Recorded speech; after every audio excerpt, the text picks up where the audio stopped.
Hello buddies, welcome to toppers TNPSC. இந்த வீடியோவில் நம்ம 6th சோசியல் சயின்ஸில் புக் பேக் கொஸ்டின் தான் பார்க்க போகிறோம். இது first time, second time, third டைம்லாம் வரப்போகிற வீடியோவில் பார்க்கலாம். வாங்க இந்த வீடியோக்குள்ளே போகலாம். முதல்ல social science book back question, 6ஆம் வகுப்பு முதல் பருவம் வரலாறு என்றால் என்ன அப்படிங்கிற பாடப்பகுதியிலிருந்து பார்க்கலாம்.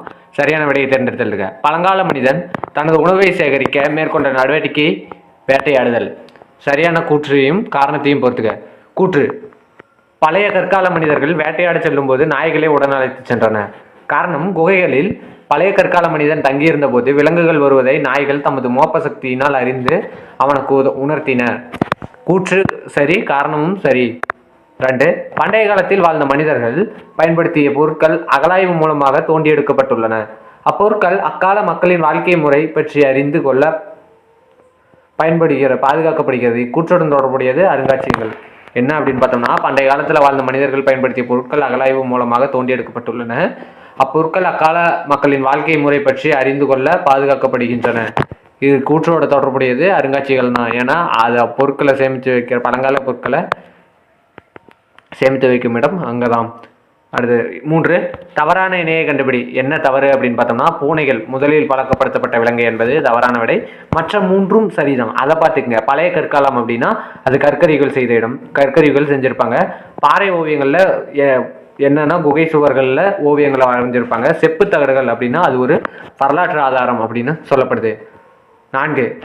மற்ற தொடர்களிலிருந்து வேறுபட்ட ஒன்றை கண்டுபிடி. என்னன்னு பார்த்தோம்னா டி, பல வண்ணங்களில் ஓவியங்கள் வரையப்பட்டு இருந்தன அப்படிங்கிறது தவறான விடை. ஏன்னு பார்த்தோம்னா, அக்காலத்தில் ஓவியம் வரைய நிறைய கலர்கள் கண்டுபிடிக்கப்படல. அவங்க பல வண்ணங்கள்லாம் ஓவியம் வரையல. அதுக்கப்புறம் லேட்டராக வந்த பீரியடில் தான் ஓவியம் கண்டறியப்பட்டது. மற்ற 3 பாருங்க. பாறைகள் மற்றும் குகைகளில் ஓவியங்கள் வரையப்பட்டிருந்தன. பி, வேட்டையாடுதலை குறிப்பதாக ஓவியங்கள் இருந்தன என்பதும் சரியான விடை. சி பழங்கால மனிதன் தனது குடும்ப உறுப்பினர்களுக்கு வேட்டையாடுதலை எடுத்துரைப்பதற்காக இதை வரைந்திருக்கலாம் அப்படின்னு நம்பப்படுது. பழைய கற்காலத்தில் பல வண்ணங்களில் ஓவியம் வரையப்படவில்லை. 3. கோடிட்டேரத்தை நிரப்புக. பழைய கற்கால மனிதன் பெரும்பாலும் வாழ்ந்த இடம் என்ன அப்படின்னா குகைகள். வரலாற்றின் தந்தை யாருன்னா ஹெரோடோட்டஸ். 3. பழைய கற்கால மனிதன் பழக்கிய முதல் விலங்கு என்ன அப்படின்னு பார்த்தோம்னா நாய். 4. கல்வெட்டுக்கள் தொல்பொருள் ஆதாரங்கள் ஆகும். 5. அசோகர் சக்கரத்தில் டேஸ் ஆரக்கால்கள் உள்ளன அப்படின்னு பார்த்தோம்னா 24 ஆரக்கால்கள் உள்ளன.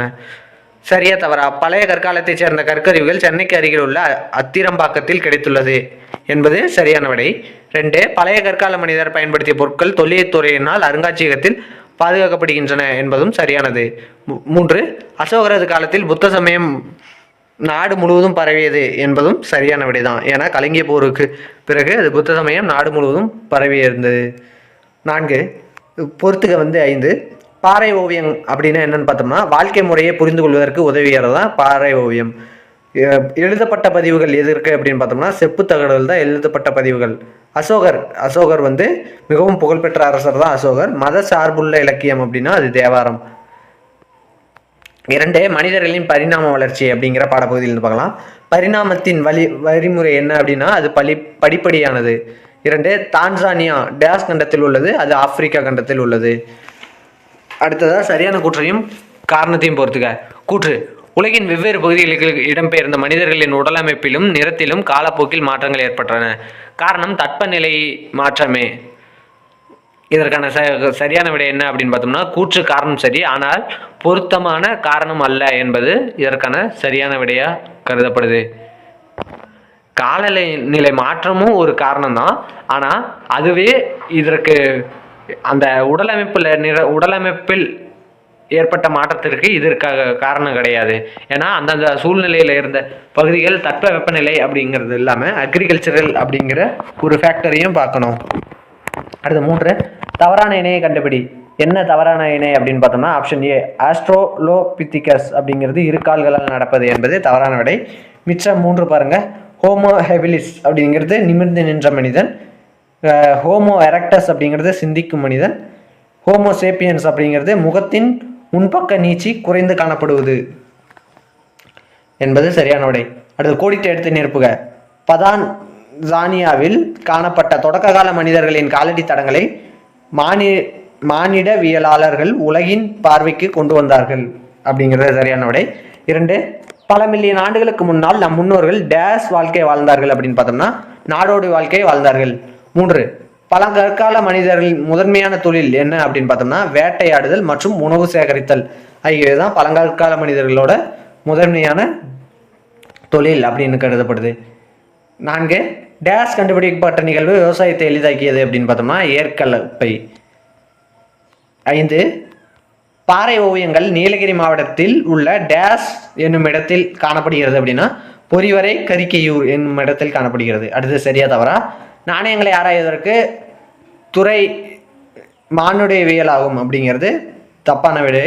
ஏன்னா மானுடவியல் கிடையாது, அது நாணயவியல், நுமிஸ்மேட்டிக்ஸ் அப்படின்னு இங்கிலீஷில் சொல்லுவாங்க. 2, ஹோமோ எரக்டஸ் மனிதர்களுக்கு நெருப்பு குறித்த அறிவு இருந்தது என்பது சரியான விடைதான். மனிதனின் முதல் அறிவியல் கண்டுபிடிப்பு சக்கரமாகும் என்பதும் சரியான விடைதான்.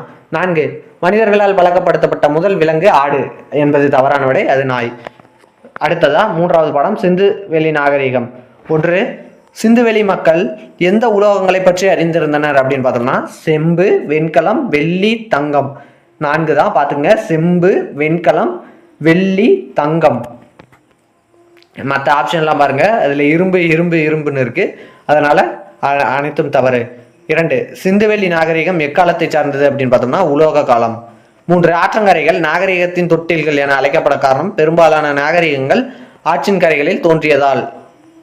2, கூற்றையும் காரணத்தையும் பொறுத்துக. சரியான கூற்று, சரியான விடையை தேர்ந்தெடுக்க. கூற்று ஹரப்பா நாகரிகம் ஒரு நகர நாகரிகம் எனலாம். காரணம் திட்டமிடப்பட்ட நகர அமைப்பு, மேம்படுத்தப்பட்ட கழிவுநீர் அமைப்பு. இதற்கான சரியான விடை கூற்று, காரணம் ஆகிய இரண்டுமே சரியான விடைதான். 2, கூற்று காரணம் கொடுத்துருக்காங்க பாருங்க. ஹரப்பா மக்களின் பொறியியல் திறன் குறிப்பிடத்தக்கது. காரணம் கடல் அலைகள் ஓதங்கள் நீரோட்டத்தை கணித்த பின் கப்பல் கட்டும் தளத்தை கட்டியிருப்பது என்பது இதற்கான சரியான விடைதான். ஏன்னா நம்ம அந்த புக்லேயே பார்த்தோம்னா அந்த கரெக்டாக அந்த ஷேப்புக்கு கப்பல் போயிட்டு வர்றதுக்குன்னு தனியாக ஒரு இடம் விட்டு வச்சுருப்பாங்க. அந்த புக்கை நீங்கள் பார்த்தோம்னாவே தெரியும்.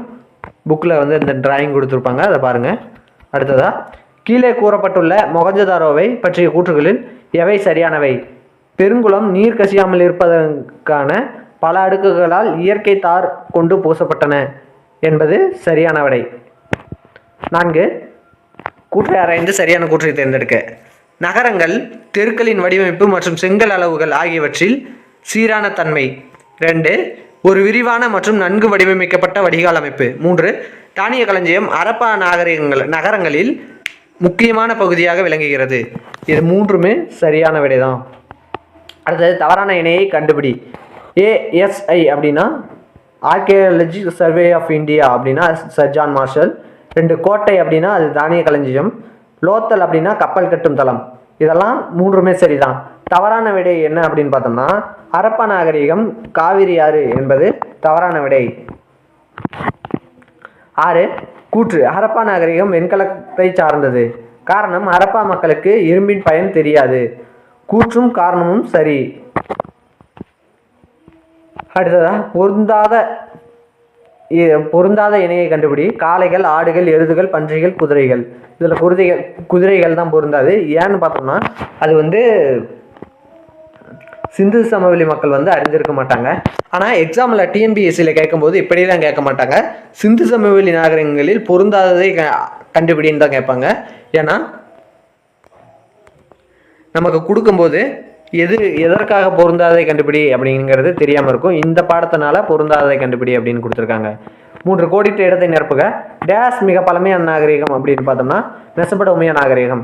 2, இந்திய தொல்லியல் ஆய்வுத்துறை டேஸ் என்ற நில அளவையாளர் உதவியுடன் தொடங்கப்பட்டது. Alexander Cunningham.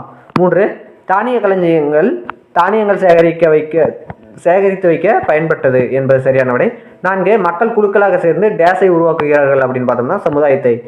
அடுத்தது சரியா தவறா? மெஹர்கர் புதிய கற்கால மக்கள் வாழ்ந்த ஒரு இடமாகும் என்பது சரியான விடை. 2, இந்தியாவின் தொல்பொருள் ஆராய்ச்சிக்கும் நாட்டின் கலாச்சார நினைவு சின்னங்களின் பாதுகாப்பிற்கும் பொறுப்பானது எது அப்படின்னு பார்த்தோம்னா அதுதான் இந்தியா தொல்பொருள் ஆராய்ச்சிக்கும் நாட்டின் கலாச்சார நினைவு சின்னங்களின் பாதுகாப்பிற்கும் பொறுப்பானது என்பது சரியான விடை. 3 தானிய களஞ்சியம் தானியங்களை சேகரித்து வைப்பதற்காக பயன்படுத்தப்பட்டது என்பது சரி. 4 முதல் எழுத்து வடிவம் சீனர்களால் உருவாக்கப்பட்டது என்பது தவறான விடை. அது சுமேரியர்களால் உருவாக்கப்பட்டது. அடுத்ததா 5 மொகஞ்சதாரோ என்ன அப்படின்னு பார்த்தோம்னா அது ஒரு இறந்தோர் மேடு.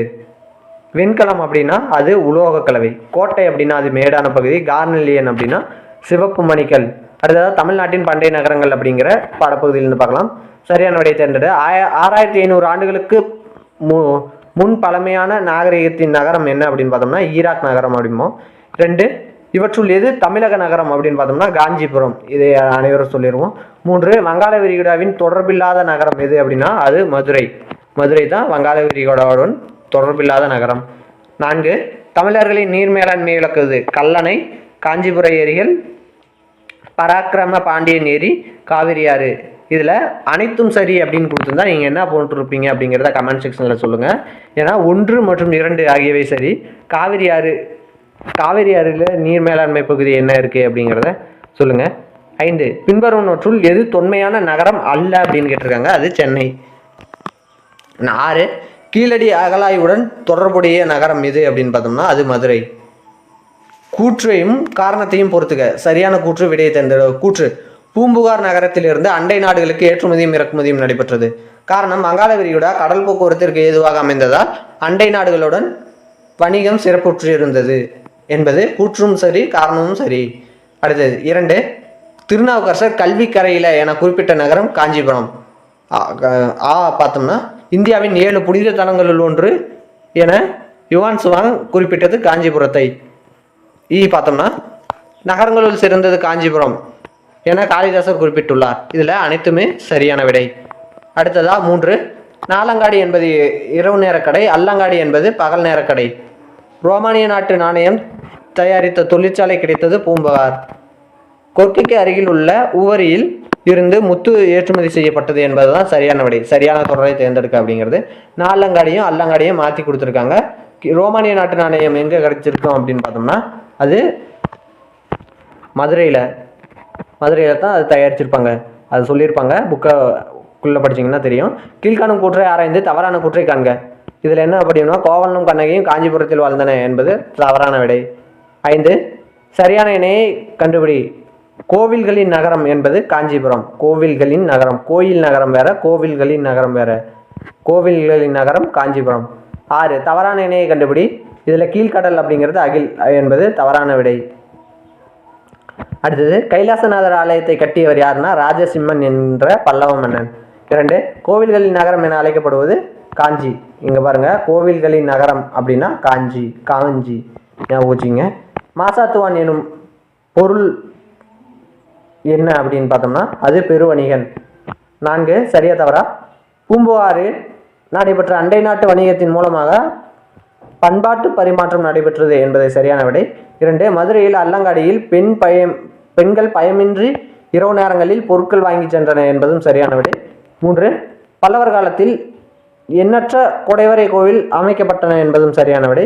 4 போதி தர்மர் காஞ்சிபுரத்தை சார்ந்தவர் என்பதும் சரியான விடை. அடுத்ததா 6ஆம் வகுப்பு புவியியலில் முதல் பருவத்தில் பார்க்கலாம். பேரண்டமும் சூரிய குடும்பமும். 1 கோடிட்டடங்கள் நேர்ப்பு. பேரண்டம் உருவாக காரணமான நிகழ்வு என்ன அப்படின்னு பார்த்தோம்னா பெருவெடிப்பு அப்படிம்போம், பிக் பேங் தியரி. 2 இரு வான் பொருட்களுக்கு இடையிலான தொலைவை அளக்க உதவும் அளவு என்ன அப்படின்னா அது ஒளியாண்டு. எந்த ஒளின்னு பார்த்துக்குங்க, இது லைட் இயர்ஸ் அப்படிமோ. 3 சூரிய குடும்பத்தின் மையம் என்ன அப்படின்னா சூரியன். கோள் என்ற வார்த்தையின் பொருள் என்னன்னா சுற்றி வருபவர். அதிக துணைக்கோள்களை கொண்ட கோள் எது அப்படின்னு பார்த்தோம்னா வியாழன்.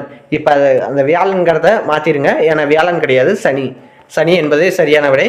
நீங்கள் டிஎன்பிஎஸ்சியில் கேட்கும்போது வியாழன் இருந்தால் அது தவறான விடை. அதிக துணைக்கோள்களை கொண்டது சனி. 6 நிலவிற்கு அனுப்பப்பட்ட முதல் விண்கலம் என்ன அப்படின்னு பார்த்தோம்னா முதல் இந்திய விண்கலம் வேற, முதல் இந்திய விண்கலம் வேற. அது பார்த்தோம்னா சந்திராயன் 1 2008 அமைச்சிருப்பாங்க. அடுத்ததாக 7 புவியின் சாய்கோணம் என்ன அப்படின்னா 23.5 டிகிரி. அது 23.5 டிகிரி டில்ட் ஆகி தான் இருக்கும், அதாவது சாய்ந்து இருக்கும், அதான் சொல்லுவாங்க. இதனால தான் நம்மளுக்கு பருவ காலம் என்பது ஏற்படுது. அடுத்தது நிலநடுக்கோடு சூரியனை நேராக சந்திக்கும் நாள் என்னென்ன அப்படின்னு பார்த்தோம்னா மார்ச் 21 மற்றும் செப்டம்பர் 23. சூரிய அண்மை நிகழானது புவி சூரியனுக்கு மிக அருகில் காணப்படும். அடுத்தது 10. புவியின் மேற்பரப்பின் மீது ஒளிப்படும் பகுதியையும் ஒளிப்படாத பகுதியையும் பிரிக்கும் கோட்டிற்கு ஒளிர்வு வட்டம் என்று பெயர். அடுத்தது சரியான விடையை தேர்ந்தெடுத்தல்க. புவி தன் அச்சில் சுழல்வதை எவ்வாறு அழைக்கிறோம் அப்படின்னா சுழல்தல். இங்கே பாருங்க, சுழல்தல் சுற்றுதல் இந்த இரண்டுக்குமே உங்களுக்கு கன்ஃபியூஷன் ஆகும். சுழல்தல் அப்படின்னா தன்னச்சில் சுழல்வது சுழல்தல், அதுவே சூரியனை சுற்றி வர்றது சுற்றுதல். சுற்றி அப்படின்னா சுற்றுதல், தன்னுடைய அச்சில் சுழல்தல் அப்படின்னா சுழல்தல். அதை ஞாபகம் வச்சுங்க. மகர ரேகையில் சூரிய கதிர்கள் செங்குத்தாக விழும் நாள் என்ன அப்படின்னு பார்த்தோம்னா அது டிசம்பர் 22. சூரிய குடும்பம் அடங்கியுள்ள விண்மீன் திரள் மண்டலம் என்ன அப்படின்னா பால்வெளி. நம்ம நினச்சிருப்போம் அது மெக்லனிக் கிளவுட்ஸ் அப்படி பார்த்துருப்போம், ஆனால் பால்வெளி என்பது சரியான விடை. அடுத்ததான் மனிதன் தன் காலடியை பதித்துள்ள ஒரே விண்பொருள் என்ன அப்படின்னு பார்த்தோம்னா அது சந்திரன். 5. எந்த கோளால் தண்ணீரில் மிதக்க இயலும் அப்படின்னா சனியால் தான் தண்ணீரில் மிதக்க இயலும். அடுத்து பொருந்தாததை காண்க. வெள்ளி. இதில் மற்றது எல்லாமே வாயுக்கோள்கள், வெள்ளி மட்டும் திடக்கோள்கள். அடுத்தது சிரியஸ், ஆண்ட்ரோமெடா, பால்வெளி, மெக்லனிக் கிளவுட்ஸ். இதில் சிரியஸ் என்பது தவறான விடை. புளூட்டோ, ஏரிஸ், செரஸ், ஐயோ என்பது தவறான விடை. வால் விண்மீன், சிறுகோள், விண்வீல் கற்கள், குருளை கோள்கள். இதில் சிறுகோள் என்பது தவறான விடை. தரை ஊர்தி, சுற்றுக்களம், வானூர்தி, விண்கலம். இதில் தரை ஊர்தி என்பது தவறான விடை. மற்றதெல்லாம் ஸ்பேஸ் பற்றி இருக்குது. 6. வெப்பமான கோள் என்ன அப்படின்னு பார்த்தோம்னா அது வெள்ளி. வளையம் உள்ள கோள் அது சனி. வளையமுள்ள கோள் சனி. செந்நிறக்கோள் செவ்வாய். உருளும் கோள் ஞாபகம் வச்சுங்க, அது யுரேனஸ். குளிர்ந்த கோள் அது சனி நெப்டியூன். குளிர்ந்த கோள் நெப்டியூன். கொடுக்கப்பட்ட உடலில் சரியான கூற்றை ஆராய்க. வெள்ளிக்கோள் கிழக்கிலிருந்து மேற்காக சுற்றுகிறது. ஜூன் 21ஆம் நாளன்று கடகரேகையில் சூரிய கதிர் செங்குத்தாக விழும். செவ்வாய் கோள்களுக்கு வளையங்கள். அடுத்தது போதி தர்மர் காஞ்சிபுரத்தை சார்ந்தவர். இதில் சரியான கூற்று என்னன்னா 1, 2 மற்றும் தான் சரியான கூற்று. அடுத்ததா கொடுக்கப்பட்டுள்ள கூற்றுகளை ஆராய்க. புவி ஒரு நீர்க்கோளம் என அழைக்கப்படுகிறது. புவி தன் அச்சில் சுழல்வதால் பருவ காலங்கள் ஏற்படுகின்றன. கூற்று 1 சரி, ஆனால் 2 தவறு. தன்னுடைய அச்சில் சுழல்றதுனால பருவ காற்று ஏற்படுது. தன்னுடைய அச்சினால சுழல்வதனால நம்மளுக்கு இரவு பகல் தான் மாற்றம் ஏற்படுது தவிர பருவ காலங்கள் அதனால் ஏற்படலை. அது சூரியனை சுற்றுறதுனால தான் பருவ காலம் ஏற்படுது. அது பெயரிடுக. விண்மீன் தொகுப்பு, விண்மீன் திரள் மண்டலம் அப்படின்னு சொல்லுவோம். சூரிய குடும்பத்திற்கு அருகில் உள்ள விண்மீன் திரள் மண்டலம் என்ன அப்படின்னு பார்த்தோம்னா ஆண்ட்ரோமெடா. அடுத்து பிரகாசமான கோள் வெள்ளி. அடுத்து உயிரினங்களை உள்ளடக்கிய கோளம் எப்படின்னா உயிர்கோளம், அது பூமின்போம். 366 நாட்களை உடைய ஆண்டு லீப் ஆண்டு. ஒரு வருடத்திற்கு 365 நாட்கள். இதில் நம்ம அந்த கால் நாட்களை கணக்கில் எடுத்துக்க மாட்டோம். அந்த கால் நாட்களை தான் நம்ம லீப் ஆண்டா ஒரு 4 வருடத்திற்கு ஒரு முறை கொண்டாடுறோம். அடுத்து நிலப்பரப்பும் பெருங்கடலும். மிகச்சிறிய கடல் எது அப்படின்னு பார்த்தோம்னா ஆர்டிக் கடல். மலாக்கா நீர்ச்சந்தியை இணைப்பது எதுன்னா எந்தெந்த கடல் இணைக்குது அப்படின்னு பார்த்தோம்னா பசிபிக் பெருங்கடலையும் இந்திய பெருங்கடலையும் இணைப்பது தான் மலாக்கா. அதிகமாக கப்பல் போக்குவரத்து நடைபெறும் பெருங்கடல் என்னன்னு பார்த்தோம்னா அட்லாண்டிக் பெருங்கடல். உறைந்த கண்டம் எது அப்படின்னு பார்த்தோம்னா அண்டார்டிகா. 2 நீர்ப்பகுதிகளை இணைக்கும் குறுகிய நீர்ப்பகுதி எது அப்படின்னு பார்த்தா அதற்கு பெயர் என்ன அப்படின்னு பார்த்தோம்னா நீர்ச்சந்தி அப்படிமோ. நிலச்சந்தினா 2 நிலத்துக்கு பக்கத்தில் இருக்க நீர்ப்பகுதி தான் நிலச்சந்தி அப்படிமோ. அடுத்தது கோடிட்ட இடத்தை நிரப்புக. உலகின் மிகப்பெரிய கண்டம் எது அப்படின்னு பார்த்தோம்னா ஆசியா. இந்தியாவில் கனிம வளம் நிறைந்த பீடபூமி எது அப்படின்னு பார்த்தோம்னா சோட்டா நாகப்பூர் பீடபூமி. பெருங்கடல்களில் மிகப்பெரியது பசிபிக் பெருங்கடல். டெல்டா என்பது 3ஆம் நிலத்தோற்றம். தீவு கண்டம் என அழைக்கப்படுவது ஆஸ்திரேலியா. அடுத்து பொருந்தாததை வட்டமிடுக. ஆப்பிரிக்கா, ஐரோப்பா, ஆஸ்திரேலியா, இலங்கை. இதில் இலங்கை என்பது தவறான விடை. ஆர்டிக் பெருங்கடல் மத்திய தரைக்கடல், இந்திய பெருங்கடல், அட்லாண்டிக் பெருங்கடல். இதில் மத்திய தரைக்கடல் அப்படிங்கிறது தவறான விடை. அடுத்தது பீடபூமி, பள்ளத்தாக்கு, சமவெளி மலை. இதில் பள்ளத்தாக்கு தவறான விடை. அடுத்தது வங்காள விரிகுடா. 4ல் வங்காள விரிகுடா என்பது தவறான விடை. ஆண்டிஸ், ராக்கி, எவரெஸ்ட் இமயமலை. இதில் எவரெஸ்ட் என்பது தவறான விடை. அடுத்தது பொறுத்துக்க பாருங்கள். தென் ஷாட்விக் அகழி அப்படிங்கிறது தென் பெருங்கடலில் இருக்குது. மீல்வாக்கி அகழி அது எங்கே இருக்குது அப்படின்னு பார்த்தோம்னா அட்லாண்டிக் பெருங்கடலில் இருக்குது. மரியானா அகழி எங்கே இருக்குது அப்படின்னு பார்த்தோம்னா பசிபிக் பெருங்கடலில் இருக்குது. யுரேஷியன் படுகை எங்கே இருக்குது அப்படின்னு பார்த்தோம்னா ஆர்டிக் பெருங்கடலில் இருக்குது. ஜாவா எங்கே இருக்குதுன்னு பார்த்தோம்னா அது இந்தியன் பெருங்கடலில் இருக்குது. அடுத்து கொடுக்கப்பட்டுள்ள கூற்றுகளை ஆராய்க. இதில் 1, 3 மட்டுமே சரி. சமவெளிகள் ஆறுகளால் தோற்றுவிக்கப்படுகின்றன என்பது சரி. இந்தியாவின் மிக ஆழமான பகுதி சாண்ட்விச் அகழி என்பது தவறான விடை. இப்போ தான் பார்த்தோம். அது வந்து ஜாவா அகழி என்பது சரியான விடை. அதனால் 2 தவறு. 3ல் பீடபூமிகள் வன் சரிவை கொண்டிருக்கும் அப்படிங்கிறது சரியான விடை. கொடுக்கப்பட்டுள்ள கூற்றுகளை ஆராய்க. மலைகள் 2ஆம் நிலை தோற்றங்கள் ஆகும். உலகிலேயே மிகவும் ஆழமான அகழி மரியானா அகழி. இதில் 2 கூற்றுக்குமே சரி. மரியானா அகழி என்பது ஆசியா, அதாவது பசிபிக் பெருங்கடலில் இருக்கிறது. அடுத்து குடிமையில் பார்க்கலாம். பன்முகத்தன்மையை அறிவோம்.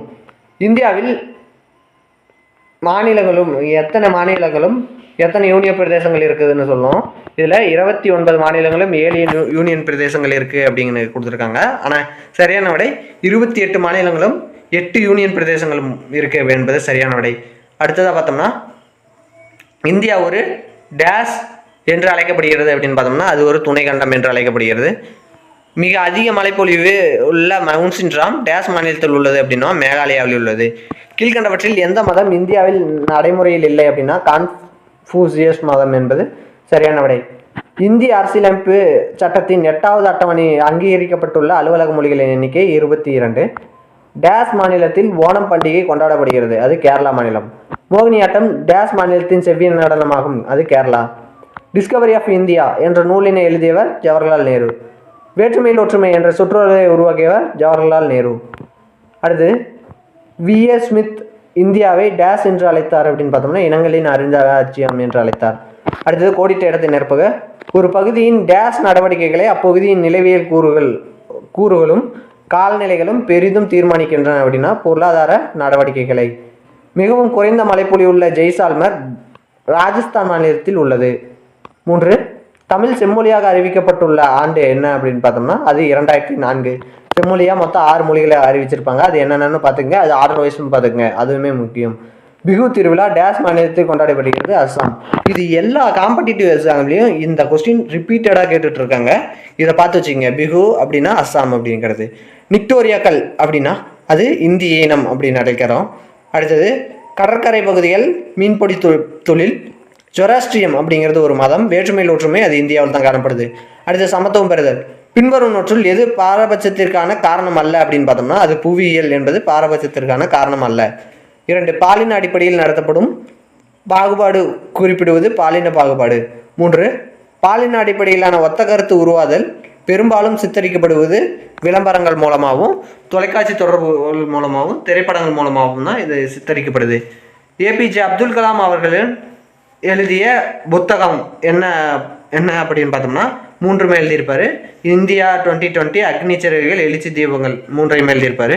APJ அப்துல் கலாம் அவர்களுக்கு பாரத ரத்னா விருது வழங்கப்பட்ட ஆண்டு 1997. விஸ்வநாத் ஆனந்த் முதலில் கிராண்ட் மாஸ்டர் ஆன ஆண்டு 1988. அடுத்ததாக 77 இளவலகி சிறந்து விளங்கிய விளையாட்டு என்னன்னு பார்த்தோம்னா அது கேரம். 8 அரசியலமைப்பின் எந்த பிரிவின் கீழ் எந்த ஒரு குடிமகனுக்கும் எதிராக மதம், இனம், ஜாதி, பாலினம், பிறந்த இடம் ஆகியவற்றின் அடிப்படையில் பாகுபாடு காட்டக்கூடாது என கூறுகிறது அப்படின்னு பார்த்தோம்னா 15 கிளாஸ் 1. அடுத்ததாக BR அம்பேத்கர் அவர்களுக்கு பாரத ரத்னா விருது வழங்கப்பட்ட ஆண்டு 1990. 2011ஆம் ஆண்டு கணக்கெடுப்பின்படி தமிழகத்தில் அதிக கல்வியறிவு பெற்றுள்ள மாவட்டம் என்ன அப்படின்னு பார்த்தோம்னா கன்னியாகுமரி. பொறுத்துக்க. பாரபட்சம் அப்படின்னு என்னன்னு பார்த்தோம்னா பிறரை பற்றி எதிர்மறையாக மதிப்பிடுதல் தான் பாரபட்சம். மாறா கருத்து உருவாதல், தவறான பார்வை மற்றும் தவறான கருத்து தான் மாறா கருத்து உருவாகுது. பாகுபாடு அப்படிங்கிறது என்ன அப்படின்னு பார்த்தோம்னா மற்றவர்களை காட்டிலும் சிலரை தாழ்வாக நடத்துவது தான் பாகுபாடு. பாரபட்சம், பாகுபாடு இது 2க்கும் பாருங்க கொஞ்சம் தான் டிஃபரன்ஸ். பிறரை பற்றி எதிர்மறையாக மதிப்பிடுதல் பாரபட்சம். பாகுபாடுனா மற்றவர்களை காட்டிலும் சிலரை தாழ்வாக நடத்துவது பாகுபாடு. அடுத்தது பிரிவு 14 என்னன்னு பார்த்தோம்னா அது சட்டத்தின் முன் அனைவரும் சமம் என்பது. பிரிவு 17 தீண்டாமை ஒழிப்பு. 3 கோடிட்ட இடங்களை நிரப்புக. டேஷ் என்பது மற்றவர்களை பற்றி எதிர்மறையாக அல்லது தாழ்வான முறையில் கருதுவதாகும் அப்படின்னா பாரபட்சம் என்பது சரியான விடை. அல்லது தாழ்வான முறை அப்படின்னா இங்கே பாரபட்சம் வரும், பாகுபாடு வரும். நீங்கள் அந்த பொறுத்துக்களை மட்டும் கரெக்டாக பார்த்து கொடுங்க. இங்கே பாகுபாடும் வர்றதுக்கு வாய்ப்பு இருக்குது. டேஷாம் ஆண்டு ஏபிஜே அப்துல் கலாம் பிறந்தார் அப்படின்னு பார்த்தோம்னா 1931 ஆண்டு வந்து பிறந்திருக்காரு.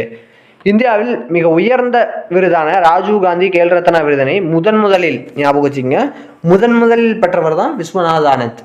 சுதந்திர இந்தியாவின் முதல் சட்ட அமைச்சர் டாக்டர் BR அம்பேத்கர். 2011ஆம் ஆண்டு மக்கள் தொகை கணக்கெடுப்பின்படி குறைந்த பாலின விகிதம் உள்ள மாவட்டம் தருமபுரி. இதோட நம்மளோட 6th சோசியல் சயின்ஸில் இருக்க ஃபர்ஸ்ட் டேர்ம் புக் பேக் முடிஞ்சது. இந்த வீடியோ பிடிச்சிருந்தா லைக் பண்ணுங்கள், ஷேர் பண்ணுங்கள், சப்ஸ்கிரைப் பண்ணுங்கள். நன்றி.